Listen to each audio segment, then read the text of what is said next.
A soundly strong CV is your gateway to success when job hunting. It's the very first impression that an employer will have of you, so you need to make sure it impresses. This video guide will show you how to write a winning CV that will get you noticed by recruiters and employers and land you plenty of job interviews. Here at Standout CV, we've helped hundreds of thousands of people to land their dream jobs, and hopefully the advice in this video will do the same for you. During the course of the video, you will learn what research needs to be done before you start writing your CV, how to structure your CV to best please recruiters, how to format your CV for a professional outlook, how to write a profile that will grab recruiters' attention, how to detail your work experience and education, and if and how to include your hobbies and interests. The biggest mistake that job seekers make is failing to research their target roles before writing their CV. If you don't know what skills and knowledge your potential employers are looking for, it will be difficult to write a CV that impresses them. So before you start writing your CV, you need to hit the job boards and browse through lots of relevant job adverts in your industry. Take note of the candidate requirements that keep appearing and make a list of them. Focus on hard skills such as industry-specific skills, IT system knowledge, languages, and qualifications. Don't worry too much about soft skills like communication, teamwork, and problem solving. Soft skills are great to have, but they are applicable to most jobs, so you need to focus on hard skills in your CV. Once you have a list of the most in-demand skills and knowledge for your target roles, you know exactly what to focus your CV around. This preparation will make the task of writing it much easier for you. The structure and format of your CV will define its overall outlook and determine how the document will be read. Your CV should look flawlessly professional and should be easy for busy recruiters to navigate and find the information they need. Firstly, you should use a word processing program like Microsoft Word or Google Docs to create your CV. They are very easy to use and are the globally recognized format for CVs across all industries. Here's an overview of how to format your CV. Keep the format simple by sticking to a clean and crisp font that can be easily read. The color scheme should also be basic, black text on white background is best. Don't be tempted to use fancy fonts and wacky color schemes in a bid to stand out. This will look unprofessional and could make the CV difficult to read. There is no set-in-stone rule around CV length, but 2 pages of A4 is usually enough to tell your story without boring readers.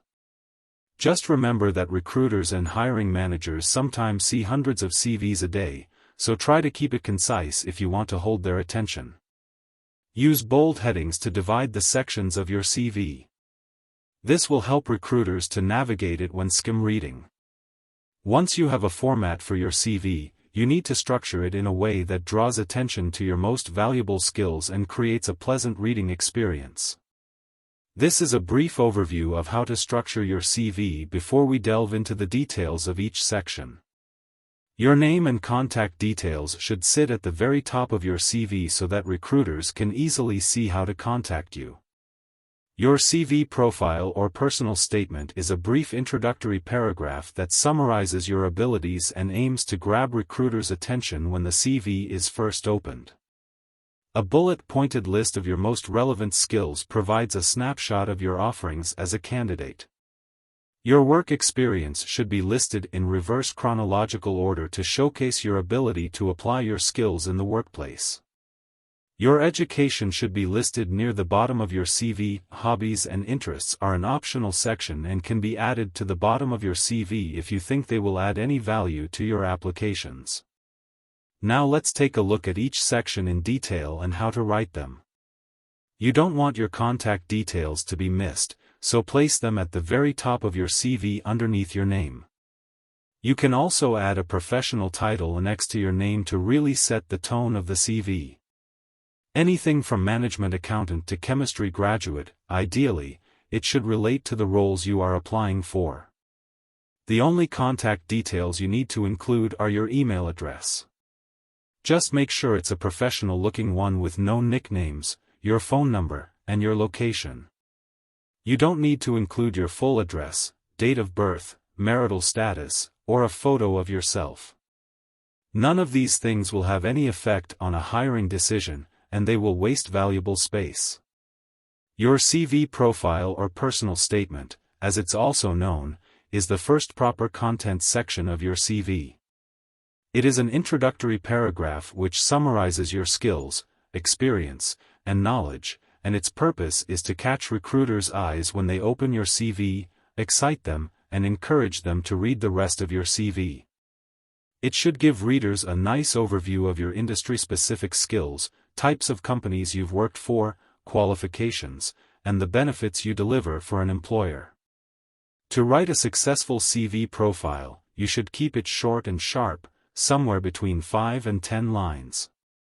Pack it with in-demand skills and experience and avoid using cliché terms like hardworking team player. Underneath your profile, add a bullet-pointed list of core skills, your most valuable attributes split over 2 or 3 columns. Keep the points under 3 words, ideally, so that they jump off the page and create a snapshot of your offerings, which can be digested in seconds by busy recruiters and hiring managers. It's a great tool for making sure readers stick to your CV and don't skip past it. Again, these points should be heavily tailored towards your target roles, including things like role-specific skills, qualifications, market or industry knowledge, languages, and IT skills. They can also be quickly edited if you need to tweak the CV slightly when applying for different roles. Your work experience gives you a great opportunity to demonstrate your ability to apply your skills in the workplace and prove the impact you make. Your work experience should be listed in reverse chronological order, that's latest to oldest, with plenty of detail in recent roles and less detail in older roles. The reason for this is that employers are more interested in your recent work as it gives a better reflection of your current capabilities. If you don't have any direct paid work experience, you can also add voluntary roles, school or university work placements, part-time jobs, or any example where you have worked to support a company or organization. When writing role descriptions within your CV, you need to ensure that you make it easy for recruiters to read them and process the information you are trying to get across. This simple but effective structure is a great way to do that. Head each role with the dates you are employed, name of the employer, and your role title. Follow with an introductory line which describes who the employer is, where you sit within the organization, and what the overall goal of the role is. This builds context for readers. Then list your responsibilities in short, concise bullet points. Try to showcase your full skill set and demonstrate how your actions impact the employer. Most importantly, try to round your roles off with impressive achievements that have made big positive impacts for your employer. And try to quantify these achievements with facts and figures where you can to truly show how valuable you can be. Good examples of achievements include saving costs, generating revenue, saving time, improving processes, hitting targets, and helping customers. Although there should be mentions of any important qualifications in your profile, your full education section should be placed near the bottom of your CV. It should simply be a list of all the relevant qualifications you have, along with dates obtained. If you are an experienced candidate, you can keep the detail light here. But if you are a junior candidate, then it will be worth going into some more depth. Hobbies and interests are an optional section, and it's entirely up to you whether you include them or not. You should only include them if you feel they will have a positive effect on your applications. Common interests, such as eating out or watching movies, probably won't make a big impression on anybody, so leave them out. However, if you have interests that are related to your target roles, then it would be beneficial to include them. For example, you may be applying for writing positions and you run your own personal blog. This will give you a chance to showcase more relevant skills and experience. It can also help to include impressive achievements such as running a marathon or raising money for charity. These types of achievements can show that you are driven and help you to stand out, especially if you have limited experience. That brings us to the end of this CV video guide. Hopefully you found it helpful.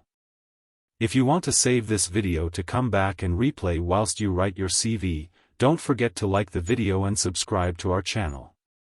Also, if you want more CV advice or tips on how to land your next job, please leave a comment telling us what help you would like from us below the video. We will make more helpful job hunting videos based on your suggestions. Good luck with your job hunt.